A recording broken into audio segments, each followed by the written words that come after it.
So this little device here I made for my canoe, it clamps on to the side of my canoe here. This hangs over the edge of the canoe. I put a pole down through here. I can tighten it, make it go up and down the pole. I can turn it, tighten it when I need to. And this can all come off my canoe pretty quickly and easily. And what I do with it is I put my transducer on this pole for my fish finder. That way I don't have to put it on the back of my motor. That was kind of a pain in the butt for me because I don't use a fish finder a heck of a lot. So it's kind of nice not to have that on my motor all the time and all those extra wires when I'm hooking up my motor and unhooking it and everything.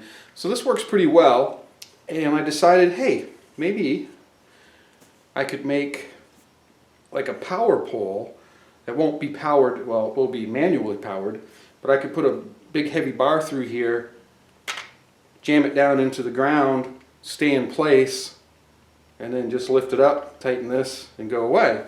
So you're going to see how you could make one of these to do either one of those things. You can use it for your fish finder or your manual pole, I guess you could call it.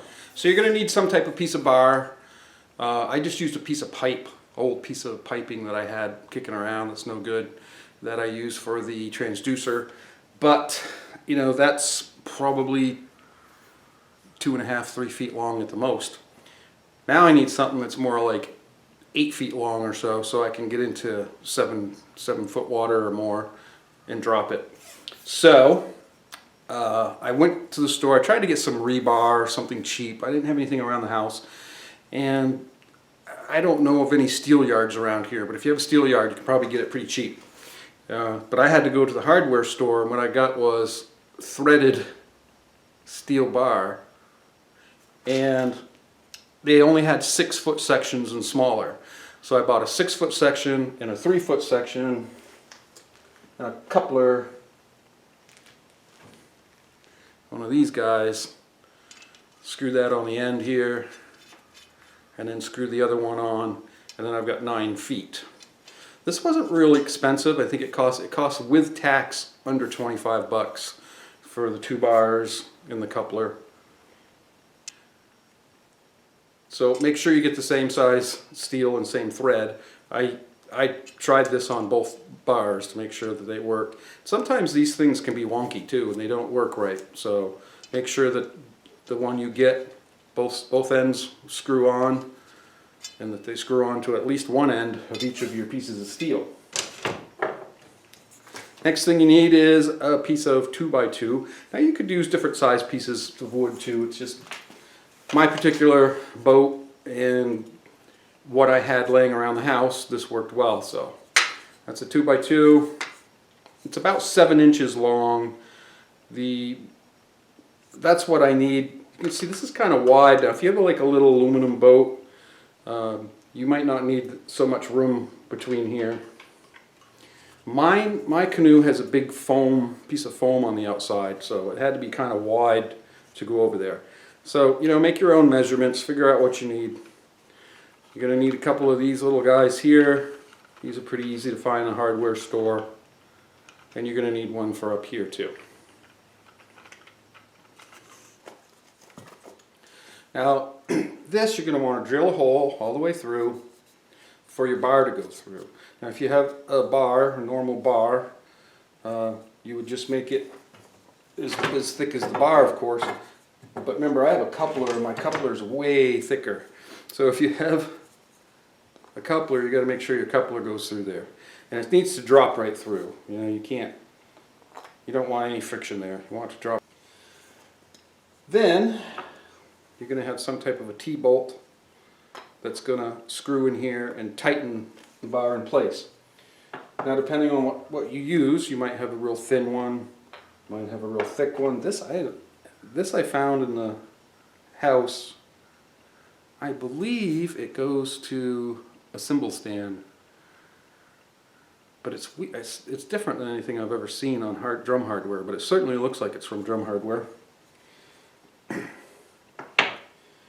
Now, when you buy something like this, you can get the nut is like a little cylinder.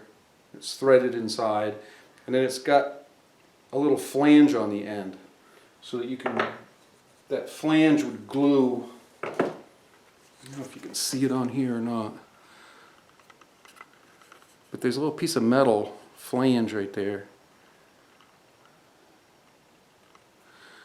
And so you just pop it through the hole and glue it in place. Well, this thing, of course, is not really made for this. So I found a regular nut that fit it here at the house. So what I did was I countersank that hole enough so this goes in a little ways, and I'm going to epoxy it in there. And then I drilled the rest of the way through, just big enough for this to fit through. Alright, so now we have to cut a slot here for this piece of wood to go in. If you have the right type of saw blade, this is pretty easy. I don't, so I'm going to have to make a couple of passes through here probably with my table saw. Figure out how deep you want to go, depending on how thick this wood is. You want a good 1/2 inch of wood above that. But this has to go in enough so it doesn't bend too much. So with this 2x2, I'm going in 1 inch. So I'm 1 inch in this way. Now you're going to have to make measurements on your boat to see where this goes too. Like I mentioned before, I have foam on the outside of my boat that I have to get this over. So it's pretty wide. Some boats are very, very thin. So, you know, you don't want this to be out too far. The closer it is, probably the better grip you're going to get. So just measure your boat. You may have to go farther or less farther. So I've made my marks. I know how deep I want to go. Time to go cut it. Okay, I got my slot cut out. Stick that on there now. Now this is kind of narrow piece of wood here. And the reason is this is scrap wood that was laying around. Well, I found a bigger board so I could cut it so that it's wider like this piece. And I think I'm going to do that. It might give it a little better grip actually. I don't want to go too wide with this on mine because being a canoe, it's curving. So if I have a big long one, it might be kind of hard to get it to tighten well. So I'm going to go a little wider. This is about 4 inches wide, so, or is it?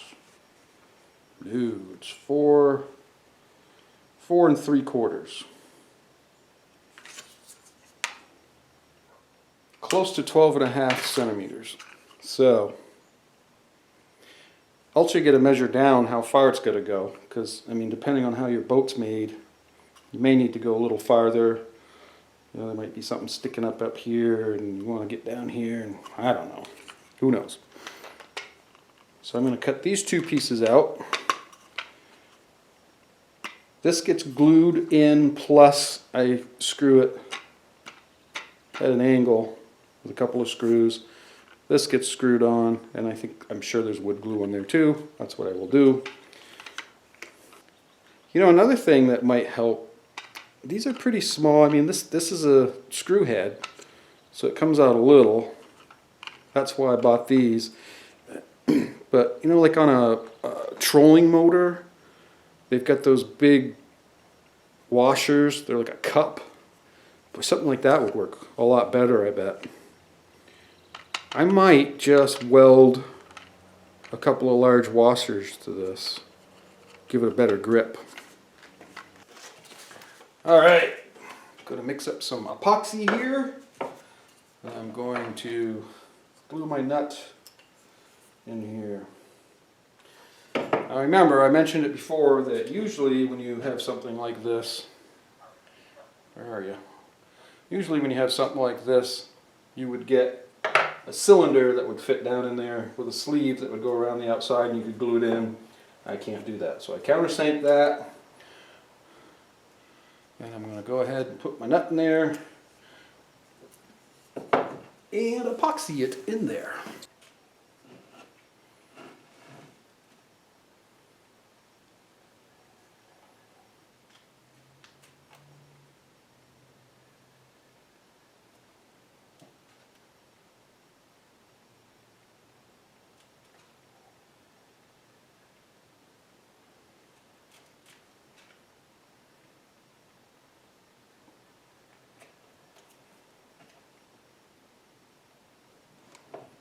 Make sure you line up your hole.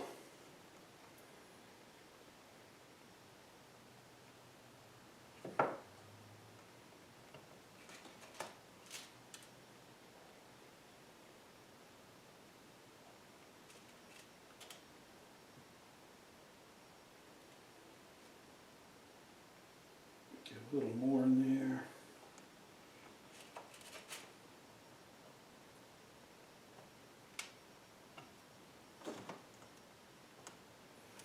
Alright, I'm going to let that dry, and then I'm going to use, well, I'm going to do a little trick I learned in guitar repair. Okay, my epoxy is good and dry, so now what I'm going to do is a little trick I learned repairing guitars. I'm going to take super glue.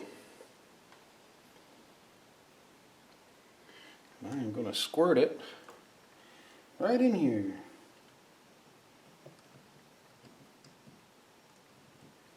And then I'm going to take baking powder and drop it right in there.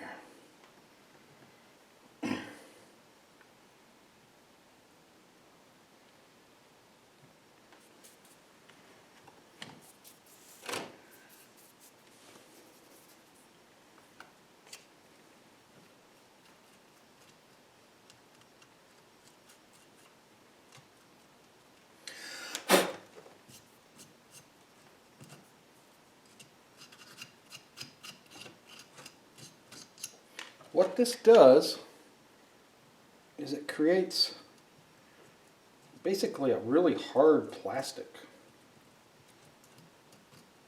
It happens quickly. Now I've filled that hole all up.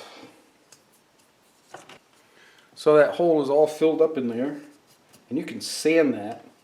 It's hard as a rock. I mean, it's really hard stuff. And that's going nowhere now. Okay, so now I'm ready to put my piece of wood here in this slot.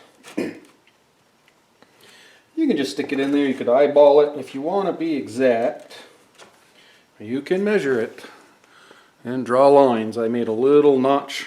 I don't know if you can see that. I made a little mark there. Made a mark on my board. If I line those up, that's center. I'm going to glue that in there, and then I'm going to screw it in at an angle.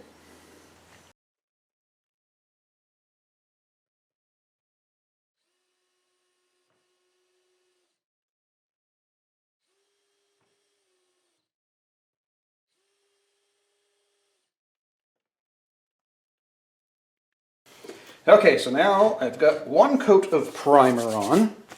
Eventually I might paint these a better color. I used a real small, like model type paintbrush to get down into the hole here. You don't want to put too much paint in there, don't gunk it up at all, because you want that pole to be able to slide in and out there nice and smoothly.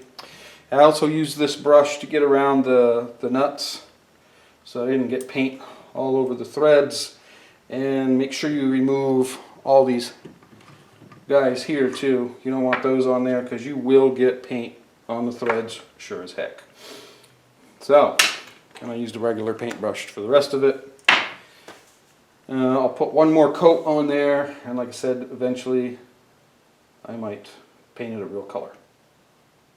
Another thing, now I don't know if I talked about this or not before, but make sure this is wide enough to get over your boat, but don't have it too wide if you can help it. Now some boats have a big top and then they get really thin and you've got to get over that top. Mine has that foam on the side, so it's got to be kind of wide to get over that foam. But make sure these guys are long enough to squeeze against your boat good and tight. So that's the important thing. This is the one for the fish finder. So it doesn't have much of a load on it. And this has kind of big screw heads on it. It seems to work all right. This one I'm not so sure. This is going to be pulling on that pole, and these have nothing on them. I was thinking of just welding a big washer here, but now I'm thinking I saw some rubber stoppers in the store that actually screw right on here, and they get much wider, and that rubber probably give a good grip. So I think I'm going to get a couple of those. So now I got to test this thing, see if it works. So here she is in all of her glory. Right now it's pretty darn calm, but there is a speck of a breeze and it has moved me a little. So I put this down and right now it's working. We're expecting rain, so it may start to blow a little harder later, and I'll try it again. So I forgot to show you this. I thought I got it on video, but I did not. I just took a block of wood, drilled a hole in the bottom of it, and epoxied it onto the top. That way I don't end up cutting myself or poking my eye out or something. And also, you know, if I ever thought I was in 8 feet of water and dropped this thing and it was 12 feet of water, it would go all the way through. So I don't want that to happen. Also, as you're cruising along with the motor and the boat's vibrating and everything, this might loosen up enough so that that would fall. You could be in the middle of the lake and lose your pole. So the wind did pick up and this worked great. Unfortunately, it was raining really, really hard. My camera's not waterproof and I didn't want to get the camera all wet and ruined, so I couldn't film it. But this did work. It's not for real high winds, but there was a nice breeze and it was blowing me along enough, so it would have been a real pain I would have been able to stay in one place and fish. So this worked. I was very very happy with it. Anyways, hope you enjoyed this video. I hope you're going to make one of these, and please subscribe to my channel. Give it a thumbs up if you would like. It really helps me out a lot. Thanks. Have a great day.